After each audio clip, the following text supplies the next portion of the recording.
दामन में क्यों आग लगाई।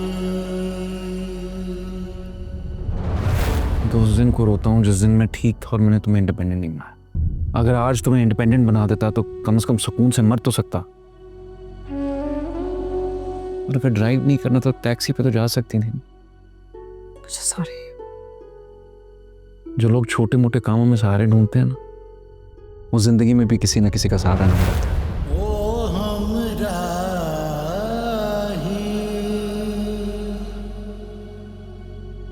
क्यों इस सफर में है तन्हाई। चेक पापा करूंगी तो उस जहान में भी मुझे चूज करना। अगर तुम्हें इख्तियार दिया गया तो मुझे चुनना। एक शर्त पे। क्या? मेरी मर्जी चलेगी वो, आपको मेरी बात माननी पड़ेगी, है ना? कबूल है। इश्क तेरे में हो गई पामाल, मैं ना रही मैं हो गई कुछ और।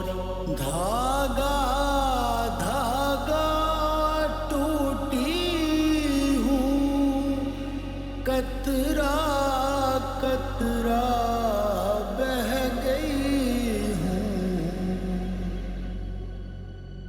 ओ हर जाई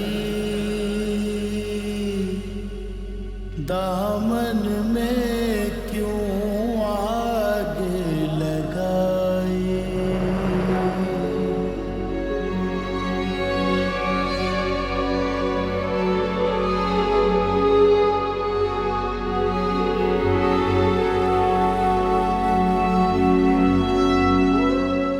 ये ख्वाब नहीं है मलिका, रियलिटी। तुम्हारा घर है ये। हमारा घर, हम तीनों का घर।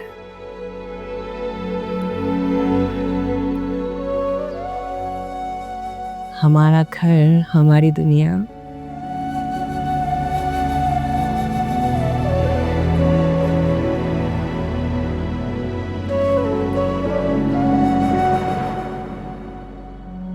पूरी तरह इग्नोरेंस की वर्दी और कॉन्फिडेंस से लैस जिंदगी की जंग जीतने के लिए मैं मैदान में उतर चुकी थी। और मेरा ये मशवरा है उन तमाम औरतों के लिए जिनके नामों से उनके शौहरों के नाम कुदरत ने मिटा दिए। अगर कुछ भी बनना है तो बहरा बन जाओ, मगर गूंगा नहीं।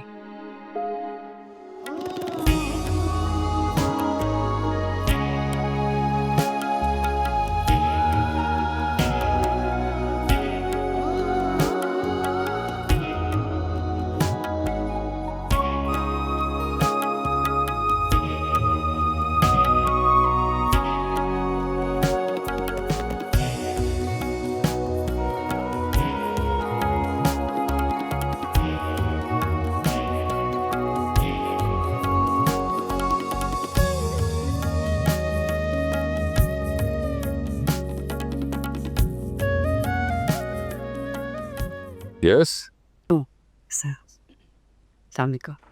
Walaikum assalam. बहुत खूब. I'm glad you listened to me and you understood. Thank you. बैठे. बस कल आपकी बातों का बड़ा असर हुआ है मुझ पे। मैंने बहुत सोचा मैं उन लोगों की परवाह क्यों कर रही हूँ जिनका मेरी जिंदगी में कोई अमल दखल नहीं है। Cool.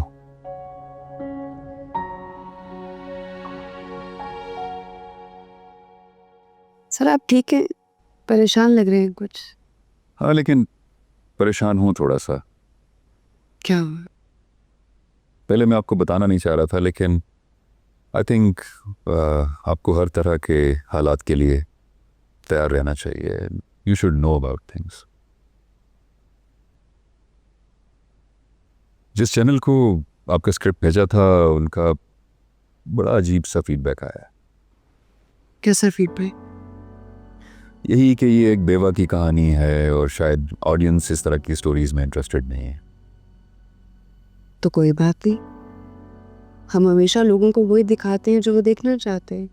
कुछ कहानी ऐसी होती हैं जिनसे आप कुछ सीखते हैं, उसमें कोई मैसेज होता है, जैसे सोसाइटी के इश्यूज हैं।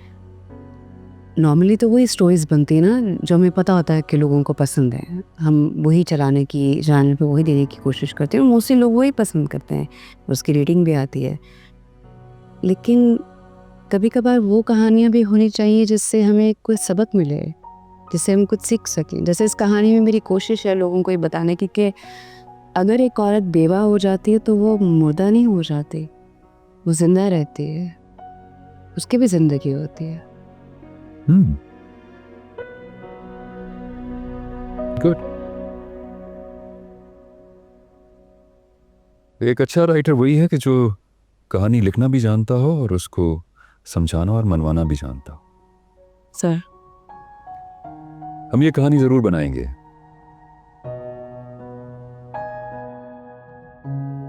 इसको कैसे चलाना है ये बाद में देखी जाएगी। आप अपना काम जारी रखें।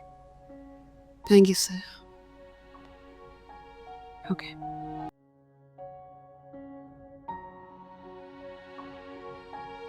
मलिका कहाँ है? घर पे नहीं हो, वो तो जॉब पे गई हुई है। क्या कोई नया जॉब मिल गया उसे? नहीं नहीं भाई साहब, वही पुरानी वाली जॉब है। उस दिन जामिन साहब आए थे ना, बस उन्हीं का ऑफिस ज्वाइन किया दोबारा। लेकिन उसने तो कहा था कि वहाँ जॉब में ऐसे कुछ प्रॉब्लम्स हैं, वो दोबारा वापस नहीं जाएगी। जी बिल्कुल कह रही थी, लेकिन अब उसने अपना फैसला बदल लिया।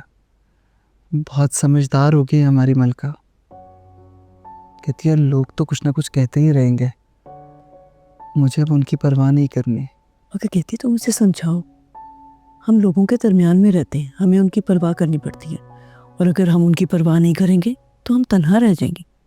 पहले मैं भी उसके जॉब करने के खिलाफ था, लेकिन उसने अगर रीजॉइन करने का फैसला किया है तो कुछ सोच कर ही किया होगा।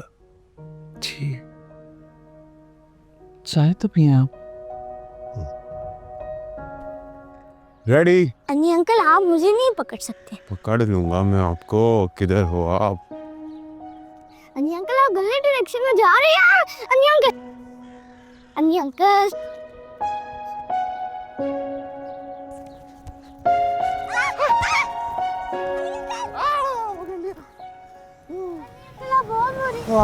क्यों? क्योंकि मैंने आपको पकड़ लिया।